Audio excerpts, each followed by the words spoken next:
काफ़ी बार मुझे ये लगता था कि चार्टर्ड अकाउंटेंट बनना एक मेरे लिए लाइफ का सबसे बड़ा गोल होगा। और इसके पीछे ना एक बहुत बड़ी स्टोरी है, आपको ध्यान से सुनिए, आपको अच्छा मोटिवेशन मिलेगा और आपको पता पड़ेगा कि आप ये रेस क्यों दौड़ रहे हो और क्यों इसको कंप्लीट करना आपके लिए इंपॉर्टेंट है।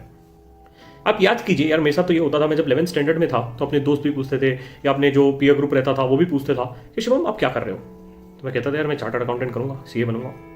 फिर 1-2 साल बाद जब हम फाउंडेशन में आ जाते हैं या कहीं पे लाइब्रेरी में जाते हैं, राइट, तो कोई दोस्त मिलते हैं या कोई दोस्त दूसरे डोमेन वाला मिलता है तो वो पूछता है शिवम आप क्या कर रहे हो, तो हम फिर से बोलते हैं हम चार्टर्ड अकाउंटेंट कर रहे हैं। फिर हम इंटरमीडिएट में जाते हैं, राइट, वहाँ पे भी कभी लाइब्रेरी जाते हैं, कहीं पे भी पढ़ते हैं, वहाँ पे भी कोई ना कोई पूछता है शिवम तुम क्या कर रहे हो, तो वो तो सीए कर रहा हूँ। अब इसमें 2 चीज़ होती है, ज़्यादातर आपने नोटिस किया होगा। ऐसा स्टूडेंट या ऐसा पर्सन जिसको चार्टर्ड अकाउंटेंसी का नॉलेज है वो पूछता है कि कौन सा अटेम्प्ट है शिवम, वो क्या पूछता है कौन सा अटेम्प्ट है। और जिसको सीए का नॉलेज नहीं होता वो पूछता है कौन से कॉलेज से। मुझे दोनों ही सवाल बहुत बुरे लगते थे, या दोनों ही जो जवाब रहते थे लोगों के मुझे बहुत बुरे लगते थे। क्यों? Because the person are judging you based on the college और the person is judging you based on the number of attempt. The person is never gonna be judging you based on the calibre you have. और दुनिया नहीं करती है, fact है। But you have an opportunity now to complete your course 100%, to give your exam the best way it is possible and devote your 100% efforts which is possible। और ये सब चीज आप करो और दुनिया को प्रूव करके दिखाओ कि मैं लोगों से अलग हूं। मैं भी जिस दिन सीए बना था मैंने ये डिसाइड किया था कि यार मैं नॉर्मल चार्टर्ड अकाउंटेंट नहीं बनूंगा, मैं कुछ लाइफ में अलग करूंगा।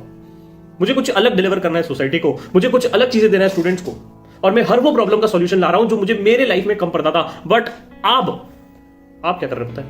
आप टेंशन में बैठे हो, सर पढ़ाई हो रही है नहीं हो रही है, सर कुछ समझ में नहीं आ रहा है, सर क्यों कर रहे हो? तुम खुद से नहीं कर रहे हो, ये पता है माइंडसेट में घुस गया।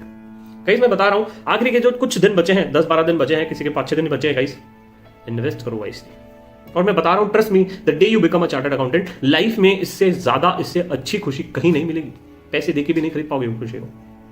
तो गाइस इस रीजन के लिए हमें पढ़ना है कि हमें अपने आप को प्रूव करना है, हमें अपने पेरेंट्स को प्रूव करना है और ये करके दिखाना है कि मैं लाइफ में कुछ बड़ा कर सकता हूं, मुझे कुछ बड़ा करना है और अपने सपने, अपनों के सपने अचीव करने गाइस। इसलिए पढ़ रहे हैं आप, बढ़िया से पढ़िए। All the best guys.